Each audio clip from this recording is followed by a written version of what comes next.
L'école avait été complètement rasée. 10 ans après, elle est flambant neuve, un don du gouvernement turc. Plus rien ne rappelle ici le passage du tsunami. Exercice 20 à 25. Ouvrez vos livres, nous reprenons la leçon d'hier. Si ce n'est une fois par an, à l'approche de la date anniversaire. Une alarme vient de retentir, un exercice qui, ici plus qu'ailleurs, est chargé d'émotions. Les élèves quittent la classe, il y aurait eu un tremblement de terre violent, cartable sur la tête pour se protéger d'éventuels débris. Afin de pousser le réalisme, certains enfants ont reçu la consigne de jouer les blessés et ce sont d'autres enfants qui les prennent en charge. Si le tsunami d'il y a 10 ans s'était produit pendant un jour d'école, tout le monde aurait été emporté. Même les grosses maisons ont été détruites. Ces enfants auraient été engloutis par le tsunami. Une deuxième sirène retentit. Cette fois, les vagues du tsunami sont en approche. Les élèves se réfugient sur un point haut.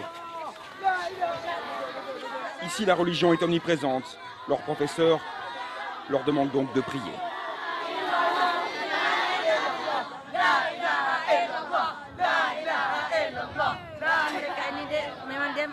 Les enfants d'il y a 10 ans ne savaient même pas ce qu'était un tsunami. Pendant ces exercices, nous pouvons leur expliquer ce qu'il faut faire si ce genre de désastre se produit encore dans le futur. Nous faisons juste semblant, mais si ça se passe vraiment, il faudrait savoir quoi faire. Et il n'y a pas que dans les écoles.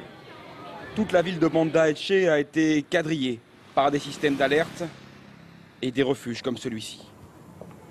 El Melianda est en charge du programme d'évacuation.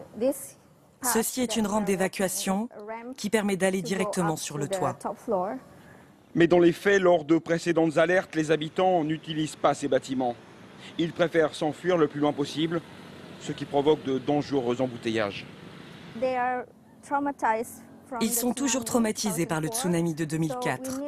Donc il faut petit à petit faire entrer ça dans les mœurs et les convaincre que ce bâtiment est fait pour eux, pour qu'ils puissent évacuer vers le haut. Et pour lancer l'alerte, 6 puissantes sirènes ont été installées tous les 2 km sur la zone côtière.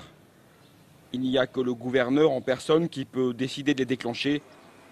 Ça n'est encore jamais arrivé.